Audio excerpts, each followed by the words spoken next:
Email verification fail on FOREXcom Fix. If you're signing up for FOREXcom and your email verification isn't working, you're not alone. The surprising truth is that most verification issues aren't caused by FOREXcom. They usually come down to small errors in your email, browser, or device settings. Start by double-checking the email address you entered.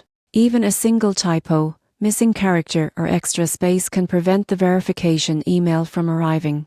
Accuracy here is critical. Next, check every folder in your inbox, including spam, junk, promotions, or any custom folders you've set up. Automated emails from FOREXcom can easily get filtered incorrectly by Gmail, Outlook, or Yahoo. Once you find the email, click the verification link immediately because it often expires quickly. If the email still hasn't arrived, request a new verification link directly from FOREXcom. For most users, resending the email resolves the problem instantly. Sometimes the issue is related to your browser or device. Clear your browser cache, try a different browser, or use the FOREXcom mobile app. Certain security or blocking extensions can block emails from being properly delivered.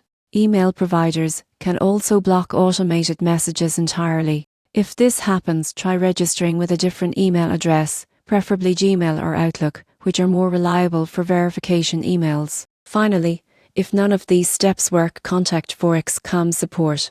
Explain that your email verification failed despite checking all folders, resending the link, and trying multiple devices. Support can manually verify your account, so you can start trading without delay. Remember, check your email carefully, inspect all folders, resend the link if necessary, try another browser or device, and reach out to support if needed. Following these steps usually solves email verification problems quickly, giving you full access to FOREXcom.